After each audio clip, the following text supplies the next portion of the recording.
Evan, what's up, buddy? Oh, not a whole lot. The Browns are 8-3, I believe, off the top of my head, or 7-3, Mm-hmm. one of the two. They are in the hunt for a playoff spot. There's a blizzard coming to Cleveland. Christmas is almost here, Chris, and hope you had a good Thanksgiving. How are you? Doing good. Hope you had a good one as well. Hope all the listeners did as well. We obviously haven't put out an episode since last Wednesday. If you're a regular listener or if you're watching WKYC, there's never been a better time to join up Mm-hmm. full time because you know what? Cavs season is about here.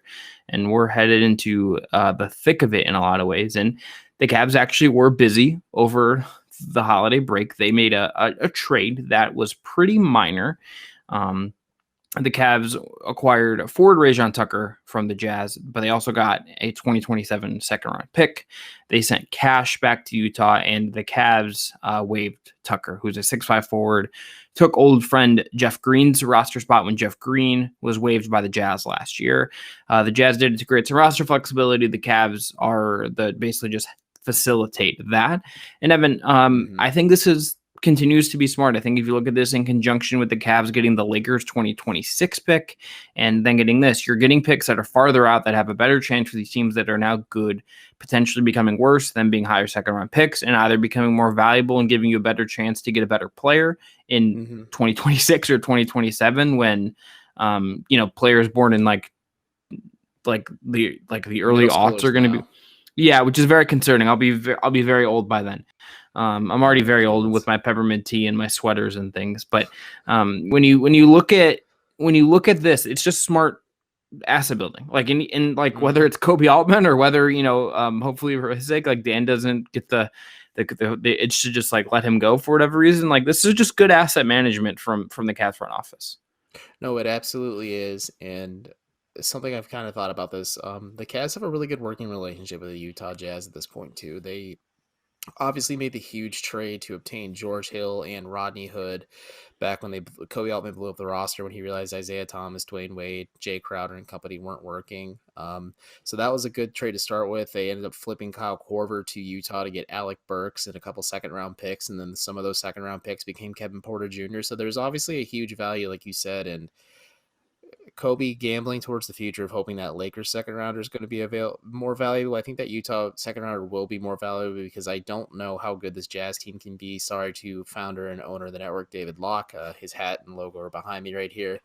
Um, I don't know how good the Jazz are going to be because the rest of the Western Conference is getting better. So maybe they will plateau a little bit, or maybe the rest of the Western Conference will be so good it pushes them down in the rankings, and that just helps Cleveland out long term. So yeah, no, the Cavs can accumulate a lot of these second rounders again. They can go in on a prospect like a Kevin Porter Jr. that they're enamored with, and if they happen to slide to a later spot in the first round, you try and pry that first round pick from a team who maybe doesn't want to commit a bunch of salary to a younger player right now, and it all kind of works out nicely. Plus, yeah, no, we talked about like middle schoolers being the players the Cavs will probably be looking at with these second rounders at that point, but it also could be getting closer to the double dip draft at that point where maybe there is a talented high school player. It probably is the double drift at that point.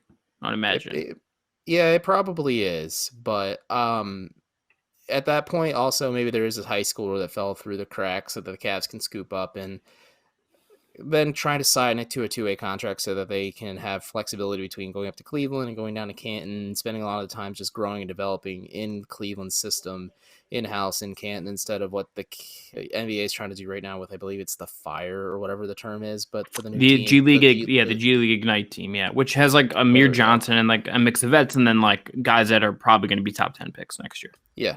No, there's quite a few that the Cavs fans should get acquainted with, and that's something I also did during my time off. Is I got acquainted with Cade Cunningham and Evan Mobley a little bit, and as long as the Cavs have a top 10 pick, I'll leave it at this. It's a little too early for us to be speculating on the 2021 draft, but if Cleveland is able to land a top 10 pick, they'll be sitting pretty heading into not this season, but the following season.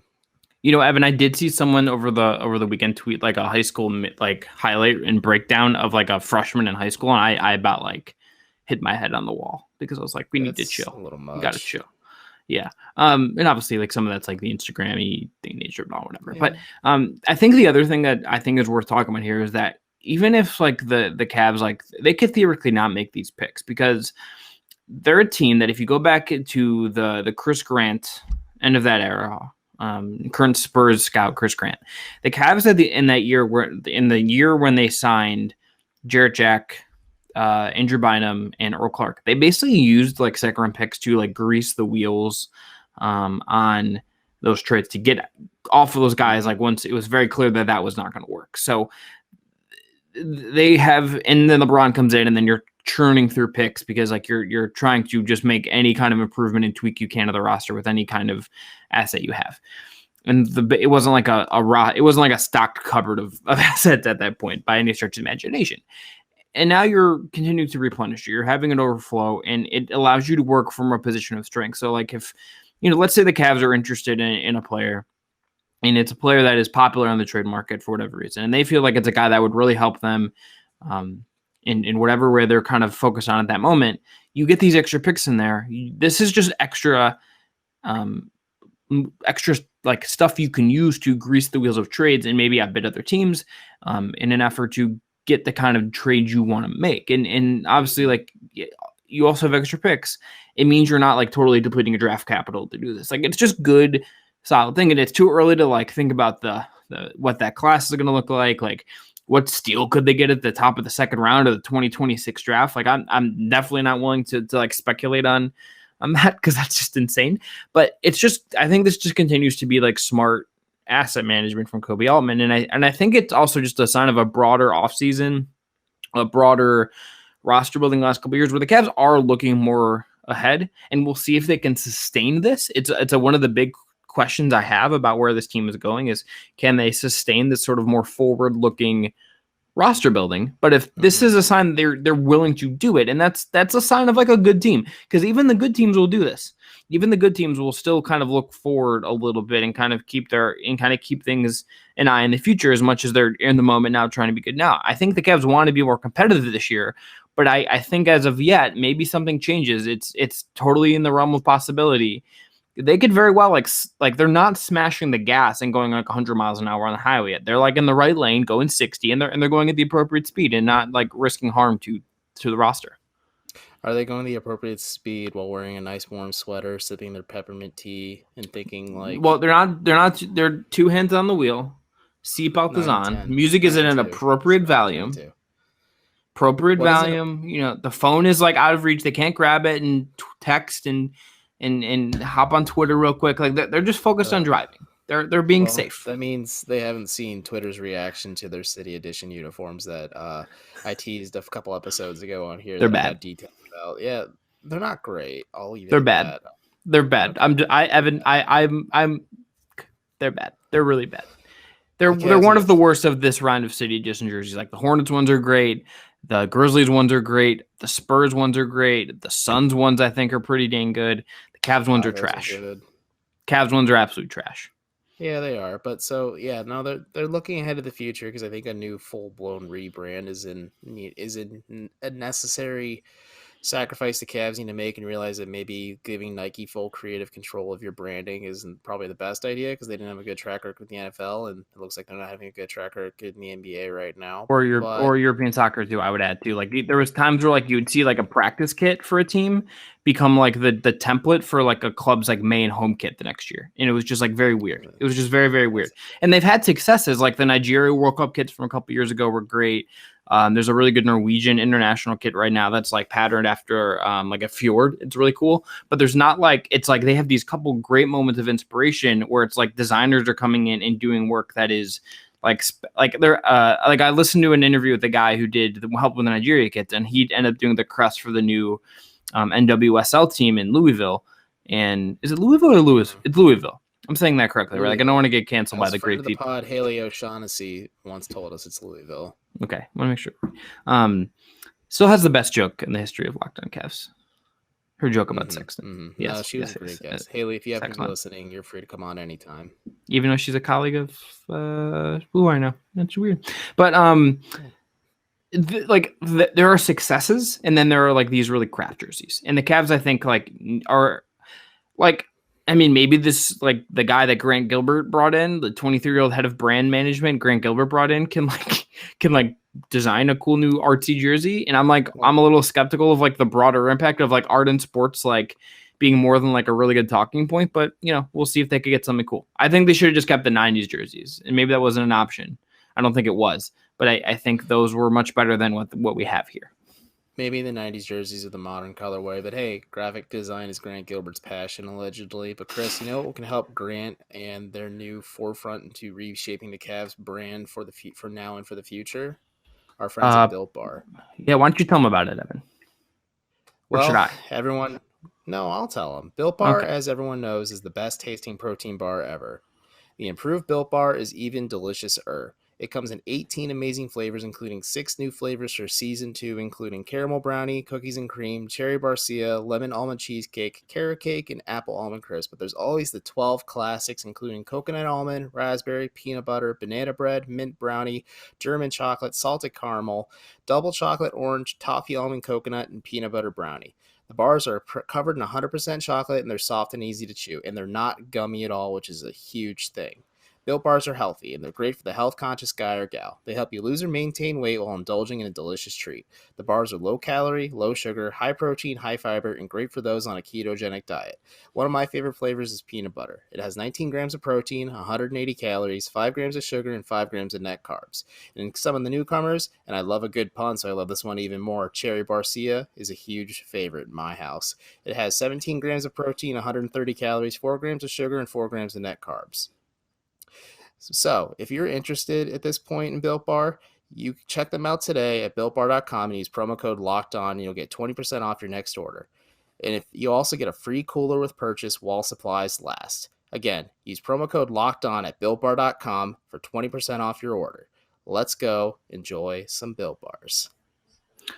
Yeah, and also, guys, later in the week, we are going to be drafting our picks of different playoff teams. So Ben Axelrod, WKYC's own Ben Axelrod, I got to plug that especially, is going to come on and he is going to talk with us about, we're going to draft playoff teams. We're going to each get to pick 5. And then later in the year, once the playoffs are set, we're going to draft and see kind of how we all did here. But that's coming up. And we're going to talk about the play-in tournament as well. It's kind of a little two-parter as the season gets going and we get to do some big season outlook stuff for the Cleveland Cavaliers. All right, we're going to take a break, come back, and talk about training camp right after this.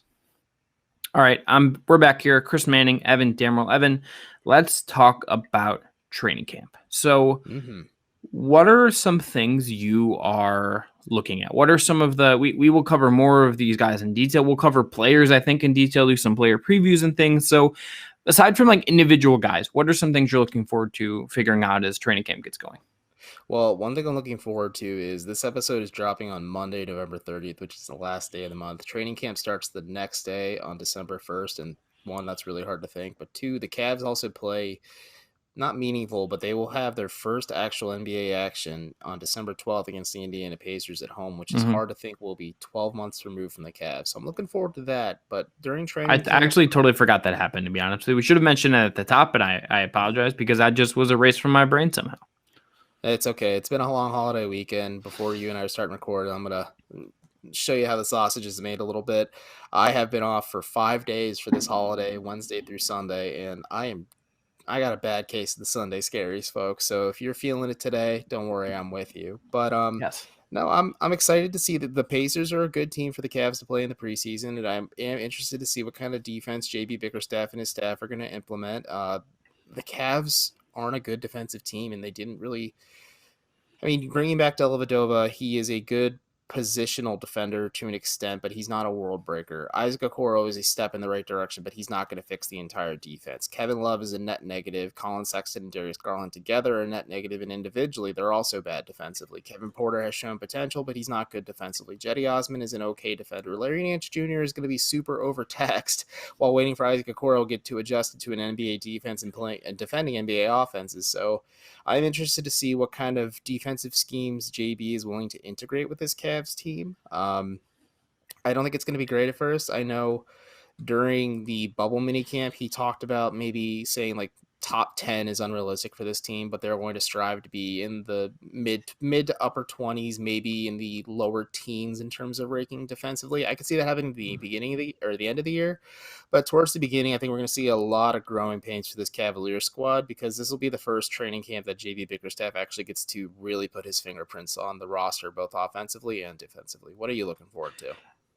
So I'm gonna be like I'm a very like in the moment kind of thing with this, but I frankly think the biggest thing we don't know about yet is just how coronavirus is and what the protocols are going to be. Because if you one of the things that wasn't said explicitly, but my reporting and kind of general like feel of it is like when you see what the Cavs are doing was they're going to play 2 games against Indiana at home. Indiana comes in, they're going to be here for a couple of days, and then they will go somewhere else, go home, whatever. When the Cavs then go to play the Knicks, where I'm very sure I'm going to be blocking James Rapine on Twitter for a couple of days because I'm not going to want to hear from him after the Cavs play the Knicks and Obi Toppin scores like 20 points or some shit. I think, and the Cavs are going to go there. They're going to be there for a couple of days. They're not like going in like, okay. So if people don't know, I think it's a 10-day gap that Cleveland has. Right, but basically one of the things that a team will do in a normal non-pandemic world is like a team will like, let's say the Cavs are playing in Charlotte. They will like fly into Charlotte maybe the night before, maybe the morning of, typically the day before. They will go through their normal protocols, all that stuff. They will, and at the end of the game, they will go to a lot of the time because they're trying to get somewhere else in pretty rapid succession, whether that's at home, whether that's another city. They're flying out the night of the game. Like they're showering at the arena, they're getting their stuff, and they're getting on the team plane and they're flying somewhere else. Like there is not like, you're not like settling down. It's not like a normal work trip where you're settling down in a city for a couple of days and are like, you get the vibe of a couple of like restaurants, you find a place you like, and like, oh, I'm going to mark this one. Like you're going very much in and out of these cities. Like you're not doing a whole lot.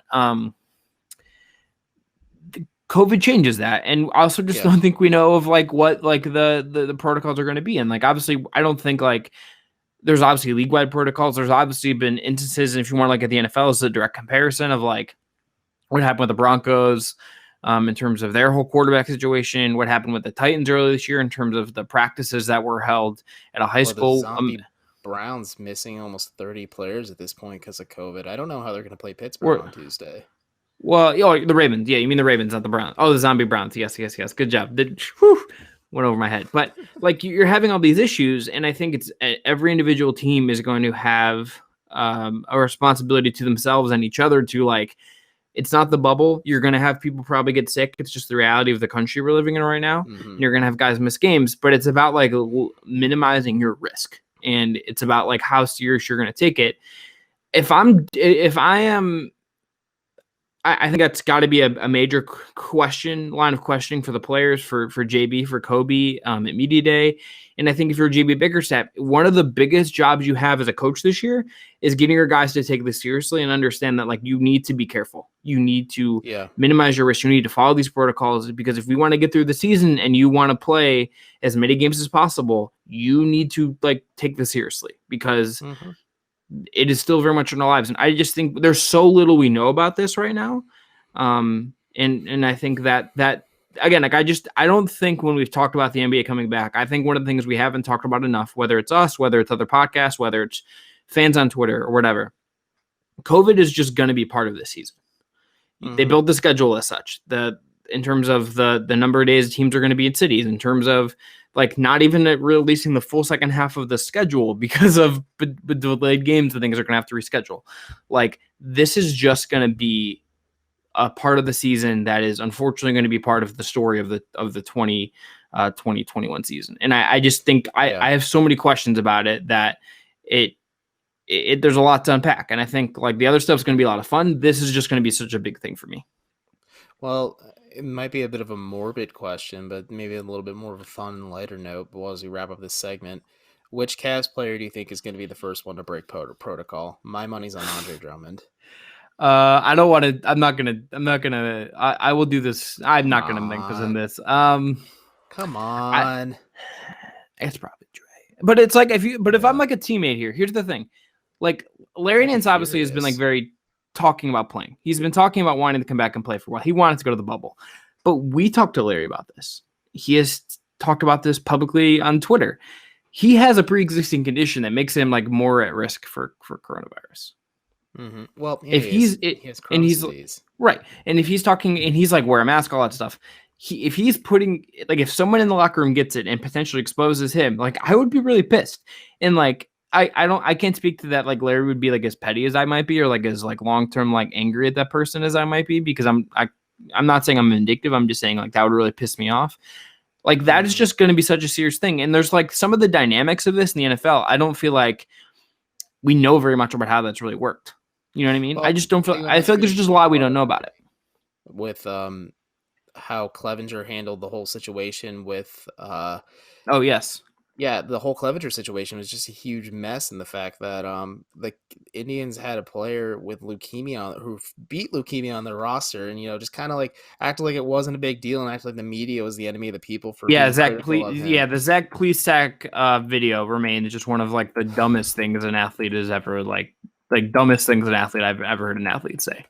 Yeah. So, yeah, no, I think the Cavs kind of have a protocol of what they shouldn't do. And I think because of Larry and because of how big a presence Larry is on this roster, not just as a player and as a presence, but as a leader, I hope a lot of players are cognizant of that fact that one of their leaders has a pre-existing condition where if he gets this, I mean, it can kill you no matter what, the coronavirus. But if Larry gets it, and his chances are even higher because of him having Crohn's disease and him trying to take all the precautions, and it's just not fair at all for a teammate to risk that. And I think Cleveland has enough maturity and enough people in the roster to hold them accountable. And I think not to be that guy, but when the Cavs were not able to have Kevin Porter Jr. under their thumb, maybe some of these instances have popped up, like issues have popped up. But I think the Cavs are going to have every player under their thumb and have their eyes on them all the time, because that's just being a part of an organization, is doing your due diligence on your players to make sure they're not going to compromise anything.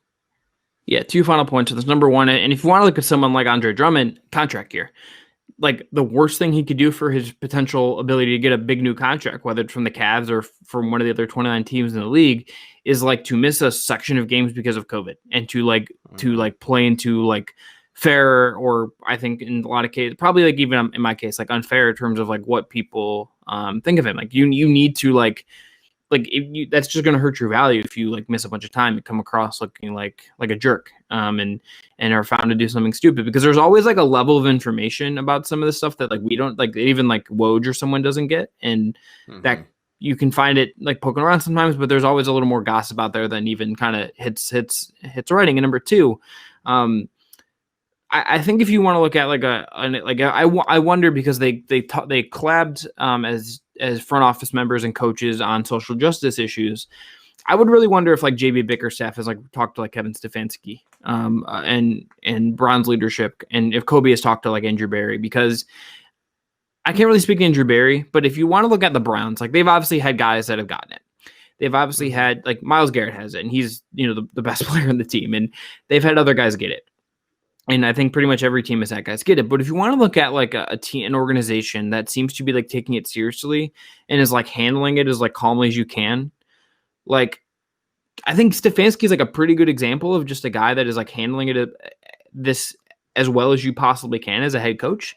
And JB, as someone that I think has a similar temperament in terms of just taking things as it comes and stuff. I think he has a chance to like handle this really, really well. And I think it's like, I think John Beilein probably would have handled it a little bit better than Freddie Kitchens, but it's just like, I think a lot, probably too much about like what this Browns season looks like if Freddie Kitchens is the head coach and things are like as unruly as they were reported to be last year versus what they are now with Kevin Stefanski in charge. It's just like that kind of CEO head coach kind of thing is really going to be important this year. And the teams that are run really well and have good stability and stuff are the teams that are going to get through this the best. And if you're a shitty organization from at any level, like this is going to nip you and really hurt you, the franchise. But Evan, let's take a break here. After the break, we're going to talk about Thon Maker, who's the new Cav, and I think kind of an interesting signing for them. But I also want to let you know about the Monday edition of the Locked On NBA show. Listen to Locked On NBA Mondays. Josh Lloyd, host of our wildly popular Locked On Fantasy Basketball podcast, even though he thinks Aaron Baines is better than Tristan Thompson. That's a dumb take. He's really smart. Takes you around the NBA's major headlines with the help of our local experts. Subscribe to Locked On NBA podcast today, wherever you get your podcasts. All right, Evan, let's talk about Thon Maker here in the last couple minutes of the show. I think this is a really good signing. It's just a training camp deal. You have no financial commitments to him. In outlining the roster, They have, I think, basically kind of like two open spots. Dean Wade would kind of be a guy that should be considered for one. I think Maker, to me, would make a lot of sense for the other one. What's your take? It depends on who else they bring into camp, but yeah, I think you and I are in agreement where Dean Wade will probably get the 14th roster spot because I think they have their two-way contracts committed to Lamar Stevens and Matt Mooney, I believe, still. But Yeah, Matt and Mooney could also be waived. Yeah, I think you could move on from Mooney and sign someone else, but I think they might have done that already if they were going to do that.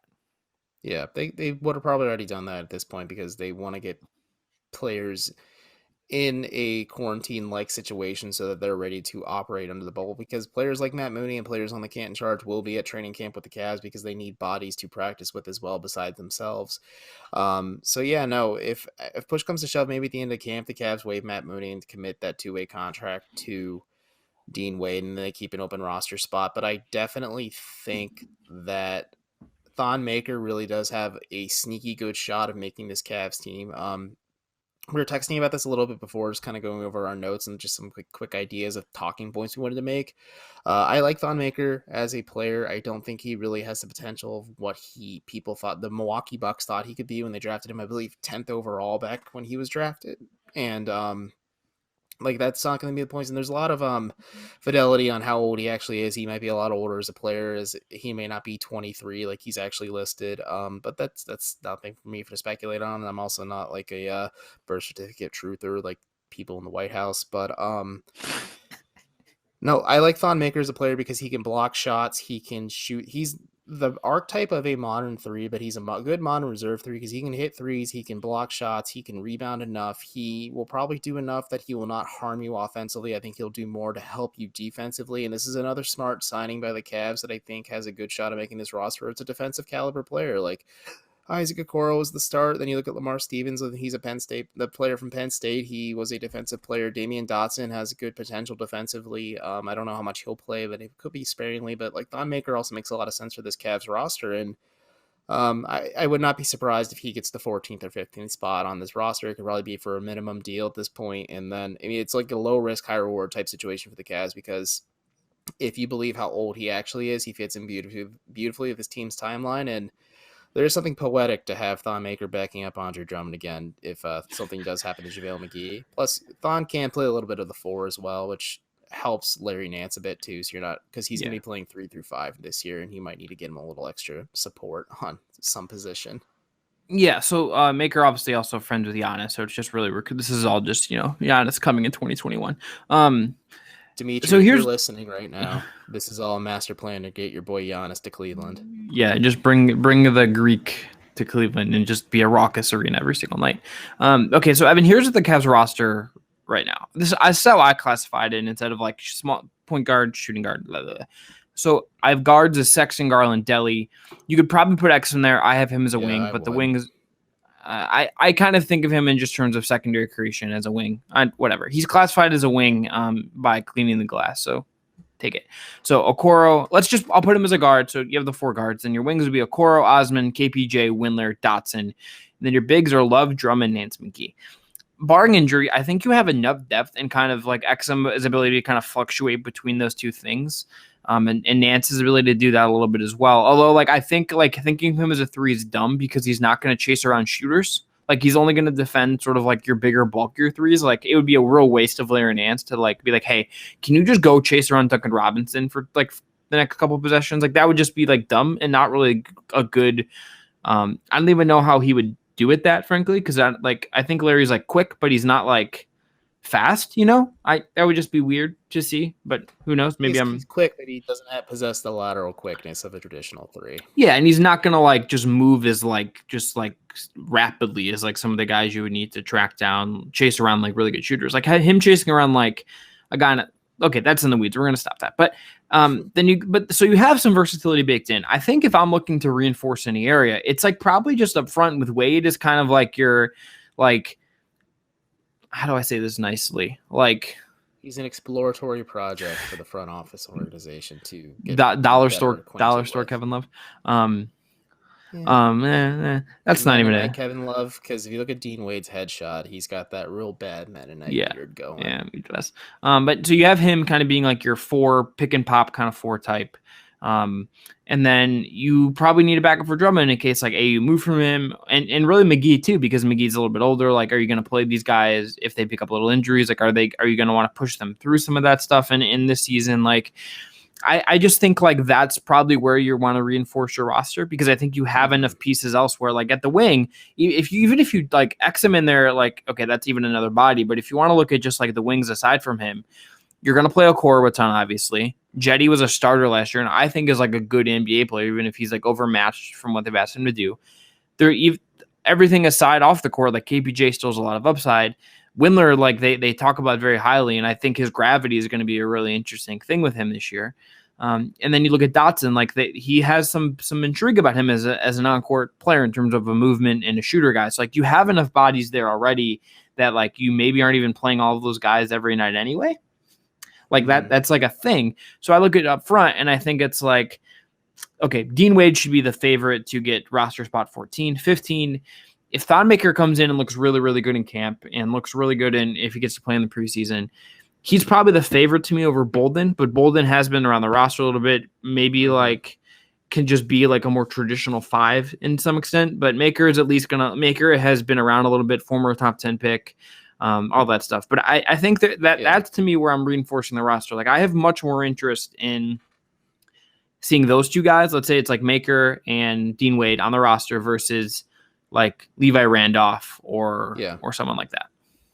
No, it is interesting to think how much Cleveland's roster has changed in the last few weeks, where big man really wasn't a dire position, but losing Ante Zizic and losing Tristan Thompson changed that quite a bit. And maybe this is a smart plan on the Cavs' part to kind of invest and see what they have with Dean Wade and Thon Maker. And I think that's the right path for Cleveland, but who knows? Something crazy could happen in camp. There could be another trade on the horizon. None of this is sourced. I really haven't been actively listening to whispers during this Thanksgiving holiday. I've been kind of mentally starting myself because things are about to get real crazy here on Locked On Cavs. Not crazy in a good way, though. Like, Chris and I are going to be busy pumping out a lot more content. We actually have stuff to sink our teeth into and talk about. And I'm looking forward to it. And I'm just, if I was a betting man heading into camp, I think Dean Wade and Thon Maker would get the last 2 roster spots if Cleveland wanted to carry 15 players into next year. Yeah. I think that's the most interesting path. And, there's news of a potential month-long G League bubble in Atlanta.